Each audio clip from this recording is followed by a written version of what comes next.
Abraha al-Habashi. This man, he has a whole story behind him.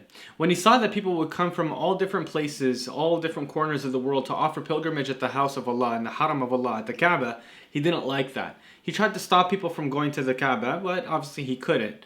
So out of his jealousy, what did he decide to do? Out of his jealousy from seeing how many people would come and offer pilgrimage and see so many people would come to the house of Allah subhanahu wa ta'ala, he decided to build a church. Al-Habasha is basically what we know today as Ethiopia. Back then it was known as Abyssinia. Today it's known as Ethiopia. So anyways, he didn't know that the Kaaba wasn't just any structure, just any house. He didn't know that. Allah subhanahu wa ta'ala says في كتابه العزيز بعد أن نقول أعوذ بالله من الشيطان الرجيم إن أول بيت وضع للناس للذي ببكة مباركا وهدى للعالمين. Indeed, in fact, there's no doubt about it that the first house that was established for humanity is the one at Mecca, which is of course Mecca. It is a blessed guidance for all of humanity. So anyways, Abraha, he got very, very angsty because he didn't see any site more visited than the Kaaba for worship. So he built a church, a huge church that was named al-Holiest. He built this church and no church has ever been built like this one before. So after he finished this construction, he goes to the king, and the king's name was al-Najashi at that time, and he says to him, أيها الملك قد بنيت لك كنيسة لم يبنى مثلها لملك قط قبلها. He says, O king, I have built for you a church that has never been, there's nothing been built like this ever been before. Right? And I will call people for his pilgrimage and his visitation. And so he did exactly that. He sent out people to call different countries to call to this church. He sent people to this valley, this township, that township, every hamlet, every village, every city. And when this man, Abraha, sent people to call people to his church and to neglect it and disregard the Kaaba, the Arabs, they got very, very angry. They got very upset. They got very furious. And one of them, what did one of the Arabs decide to do? One of the Arabs ended up sneaking into that church at night. Obviously back then there wasn't any security or anything like that. He snuck in and he ended up defecating and urinating all over the church. In Arabic we say قَضَى حَاجَتَهُ. Right? In other words, like he handled his business. Why did he do that? He did that because of how jealous and how angry he was when him and the Arabs, obviously, they found out that he tried to make something as a retaliation to the Kaaba. Right? Now, when the news reached Abraha, he was obviously very upset. Who dares go into my sacred church and do such a heinous thing? So what did he decide to do? He gathered his army, his huge colossal army, with the intention to destroy the Kaaba. Allahu Akbar. First of all, how dare they? First, people want to visit the Kaaba and not my church. Secondly, how dare one of the Arabs come into my church and do such a horrible thing? So he gathers his army. They get all their gear ready and they set out to demolish the Kaaba. That he didn't know, of course, he doesn't know what the consequences are going to be. So Abraha and his big army set out, and quickly word spread amongst all of the towns and all of the cities and everything like that. Word spread. So one of the people from the royalties of Yemen, one of the higher ups of Yemen, his name was Dhu Nafar. And most of the tribes, they gathered with him in attempts to basically barricade or stop or engage militarily with Abraha to prevent him from reaching Mecca. And that attempt fails. So Abraha took Dhu Nafar as a prisoner, and Dhu Nafar told him, listen, why kill me? I could be of some use to it. I could help you out with your quest. So Abraha spared his life, and he strung him along as a prisoner. So they set out again, and Abraha kept going until they got to the Arabian Peninsula and towards the north, heading towards Mecca now. Right? When they got to the Arabian Peninsula, they were headed towards Mecca now. So he set up a camp in a place known as Khaf'am. And a man, same kind of story. A man that was almost the same, a very similar story as Dhu Nafar. His name was Nufayl al-Khaf'ami. He gathered a bunch of tribes in Arabia in attempts to basically prevent Abraha from heading towards the Kaaba. Because it's a very big deal. No Arab wants to see the house, this sacred house of Ibrahim alayhi salam, be tarnished, let alone being destroyed. And again, long story short, like I said, Abraha, his army was enormous. His army was huge. Not only were they able to overpower Nufayl, Abraha captured him, and Nufayl told him, listen, Don't kill me. I'll be your guide to Mecca. So they set out once again until they reached a town known as Ta'if. Or at that time it was known as Thaqif.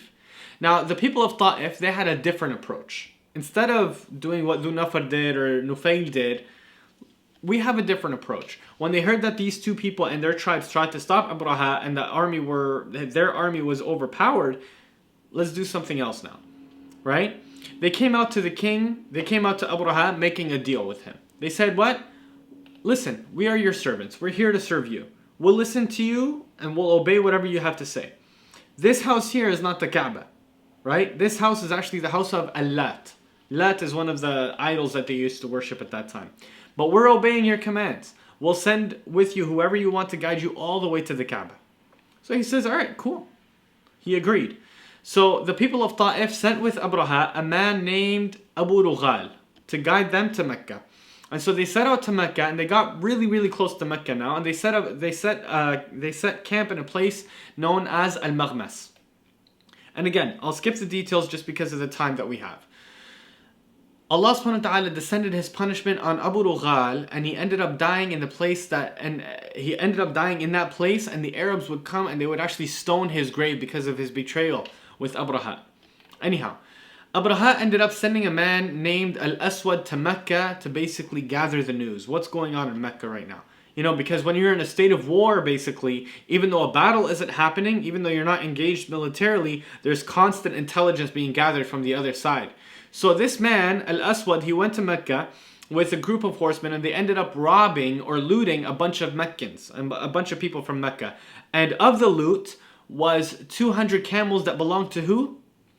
200 camels that belonged to the leader of Mecca, which was the Prophet sallallahu alaihi wasallam's grandfather, Abdul Muttalib al-Hashimi. And so when they came back to Abraha, right, who gathered? The three major tribes of Mecca gathered. Huthail, Kinana, and Quraysh. The three major tribes. They all gathered in attempts to basically fight Abraha. But when they found out how massive his army was, they retreated and they didn't do anything. They're like, you know what? Forget about this. Let's go back. Anyhow, Abraha sent out a man named Hanata al-Himyari to tell the people, listen, I don't want any fighting. I don't want any battles. I don't want any bloodshed. My mission here is just to destroy the Kaabah. I'm only here to demolish the Kaabah. That's it. So don't get into my way and don't get in the way of the Kaabah, because if you're in the way of the Kaabah, you're going to get demolished along with it. So Hanata, he came to Quraysh and he asked to see its leader, Abdul Muttalib. And he said, listen, here's what Abraha wants. He doesn't want any bloodshed. He doesn't want to fight anyone. Nothing like that. He just wants to demolish the sacred house. And what did Abdul Muttalib say? Abdul Muttalib said, we have no purpose in fighting Abraha anyways. This house, we'll keep an open path to it. We'll keep an open path right towards the Kaabah. So Hanata said, Abraha wants to speak to you. Abraha wants to see you. So Abdul Muttalib, he set out and he headed towards the army of Abraha. And when he got to the camp, he asked about a man named Dhu Nafar that was taken prisoner. He was a friend of Abdul Muttalib. So he sat with him and he said, Ya Dhu Nafar, هل لك أن تشفع لنا عند أبرهة? He says, oh Dhu Nafar, are you able to intercede for us with Abraha? He said, what do you think I'm able to do? I'm just a prisoner. And he'll either kill me today or tomorrow. And I have no power with Abraha. However, I have a friend of mine who's actually the guider of the elephant. Right? I guess that's something that I forgot to mention. Abraha actually brought an elephant. Back then they didn't have bulldozers or wrecking balls. It was elephants. Right?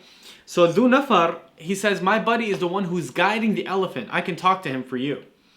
So he talks to Anis, and Anis is basically the guider of the elephant. He talks to Abraha and he tells him, listen, Abdul Muttalib is an honorable man amongst his tribe.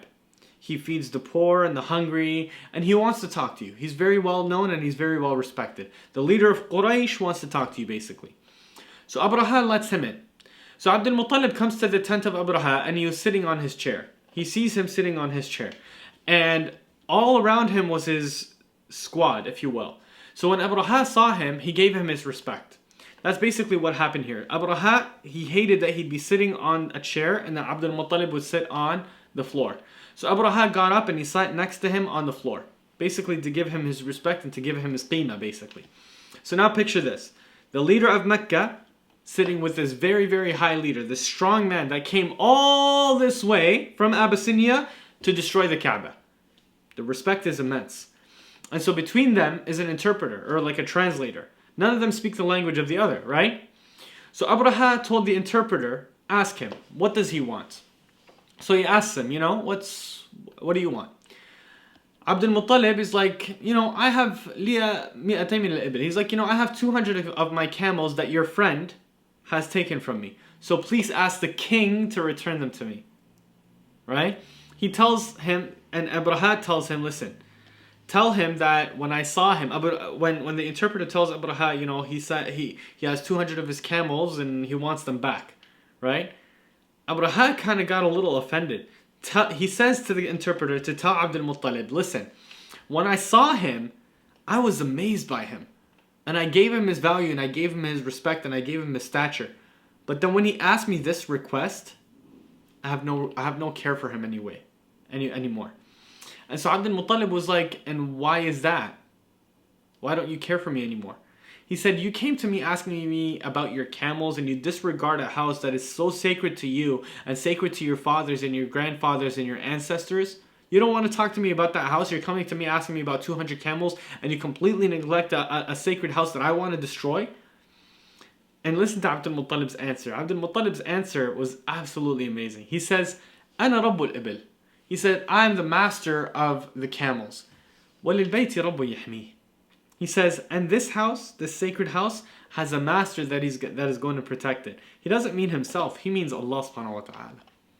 And Abraha, when he heard that answer, he got really upset. He got really, really angry. وَمَنْ يَمْنَعُنِي. He said, and who's going to stop me from demolishing the Kaabah? And Abdul Muttalib says, أَنْتَ وَذَاكَ. You and your actions. You and your actions. Basically saying, whatever is written, it's going to happen. So Abdul Muttalib took his camels and he headed back to Mecca and he hurried calling out to Quraysh and he's like, أخرجوا أخرجوا فإن هذا الرجل عازم على هدم الكعبة. He says, everyone get out, everyone leave the city. This man he's adamant about destroying the Kaabah. And the people of Quraysh, they ended up leaving. They took refuge in the mountains of Mecca. People grabbing their women and children, rushing off, running towards the mountains. And Abdul Muttalib, he was holding the cover of the Kaabah and making dua to Allah subhanahu wa ta'ala to protect his sacred house. Then he ordered his men to get out. There's nobody in the city anymore. It's completely empty for Abraha to come in and do whatever he wants to do. So now, everyone and their families are in the mountains begging Allah subhanahu wa ta'ala to protect his house. The next day, Abraha went forward. He went forward with his army, and with him is who? His elephant, Mahmud. I should say that on the side as well. His elephant's name was Mahmud at the time. Remember how we talked about Nufail, the one that was imprisoned? He came to Mahmud, the elephant, and he took to his ear and he started speaking to him in his ear. And he says, Ya Mahmud, ubruk warja min haythu ma raja'ta rashida, fa inna hadha haram Allah. He says, Ya Mahmud, sit or go back to where you came from with faith. This is the house of Allah. You can't destroy it. And then Nufail ran to the mountains with the people of Quraysh. So Nufail escapes, and then now the entire city is basically watching what's going to happen. They're watching the city of Mecca. The city of Mecca is watching the city of Mecca from the mountains. Are they going to watch the demolition of the Kaabah? Is Allah subhanahu wa ta'ala going to do something? What's going to happen? So they're all sitting around. They're watching Abraha and his army moving forward towards the Kaabah with the elephant. But what happened next was absolutely incredible. The elephant, Mahmud, sat in his place. Allahu Akbar. He sat in his place and he wouldn't move. They tried to get him to get up, but he wasn't getting up. They hit him, they yelled at him, they tried to push him up from his space. He didn't do it. They pointed him towards Yemen. He got up and he started moving. They pointed him towards Syria. He got up and he started moving. They pointed him towards the east. He moved. They pointed him towards whenever they would point him towards the Kaabah, he would sit and he wouldn't move from his place. This is something really strange to them. Yani, just try to picture it. You set out on this whole epic journey to basically destroy the Kaabah because you have a personal vendetta against it. Several people tried to battle you, but they weren't able to. And the entire city of Mecca left you to embark on your stubborn task that you were trying to make a point of. And what's that point, Aslan? That nobody touches my church? Rather, I don't want anyone coming to your sacred house. I want them to come to my house. How does that make any sense? And now you walk all this way, and the only thing that is stopping you from destroying the Kaaba is the elephant that you strung along this whole way, whose sole purpose is to destroy the Kaaba. And he won't move. The whole army began getting scared. They started getting terrified. He'd set out in any direction except the house of Allah. And out of nowhere, the entire sky turned dark. And the army looks up, and what do they see? The people in the mountains look up, and what do they see? Imagine you're in the desert, it's as sunny as it can be, and the whole sky turns dark. Dark with what? Black with what? Millions and millions of birds. Like, you know how sometimes you see those documentaries on like Discovery Channel or National Geographic or whatever it is, with, you know, some of these people with those, like, you know, calming voices. You see them talking about the albatross or the majestic sloth or something like that, right? Different types of birds migrating in flocks. Imagine those huge flocks multiplied on top of each other. I'm not talking about hundreds of thousands of birds. No. I'm talking about millions and millions of birds. Not only that, each one has a particular reason. Each one of these birds has a particular purpose. The sky is already filled with birds, and if that's not enough, each of these birds has a rock in his beak and a rock between its legs, rocks of dry mud. ترميهم بحجارة من سجيل. And the sky started pouring rain. The sky started pouring rain, but rain with what? It wasn't water, it was lava rocks. It was sulfuric rocks that come from extreme heat. Allahu Akbar. This is supernatural. This is not something that could ever happen on earth. And I know what you're thinking, Ustad, how do you know that this is sulfuric rock? Because this is the same rock that Allah subhanahu wa ta'ala sent for the people of Lut alayhi salam. They did a documentary and they studied the areas of Sodom, the areas of Sodom and Gomorrah is what they call it. Those flames can only be caused by something called thermal ionization. The same exact types of rocks being rained here. Right? It was raining all over this huge army. They panicked, running all around each other. The horses are trampling all over them. Whoever tried to escape, the birds would chase him and release the stones right on them. Basically, tarmihim, throwing, casting these rocks on them. And at this point is when Abraha saw his destruction and the people of Quraysh. Remember when we said that they're in the mountains? They were also very terrified. They were also very, very scared. They were praying to Allah subhanahu wa ta'ala that He saves them from this immense storm. The ones who died, died. The ones who were injured. They ended up dying afterwards. And the ones who ran away, they also got what was coming to them. And Abraha, running back to his country, his body began falling apart little by little. His fingers would literally fall off of his hands. His body was like, you know how you turn on a faucet? That was his body. But Allah subhanahu wa ta'ala literally kept this man alive until he got to his country. And once he got there, he completely perished. Allah subhanahu wa ta'ala made them an example to whoever wants to demolish the Kaaba. This is a chapter of the Quran talking about the elephant. Bismillah ar-Rahman ar-Rahim. ألم ترى كيف فعل ربك بأصحاب الفيل ألم يجعل كيدهم في تضليل وأرسل عليهم طيرا أبابيل ترميهم بحجارة من سجيل فجعلهم كعصف مأكول. Allah subhanahu wa ta'ala says, have you not seen what your Lord did with the people of the elephant? Had He not made His mission in humiliation, meaning Abraha? And He sent upon them flocks of birds, stoning them with lava rocks, and He made them an example of an eaten storm, a destructive storm. Goosebumps, man. But it really goes to show that this house, human beings can try. But ultimately, it has a protector that is far more effective than any military, any leaders, any animals. It has a protector. Allah subhanahu wa ta'ala, He says, do they not see that we had placed a sacred place so that people would tread around it? Do they believe in the oppression, but in the blessings of Allah subhanahu wa ta'ala they reject? Wallahu a'la wa a'lam. Barakallahu li wa lakum. Assalamu alaikum wa rahmatullahi wa barakatuhu.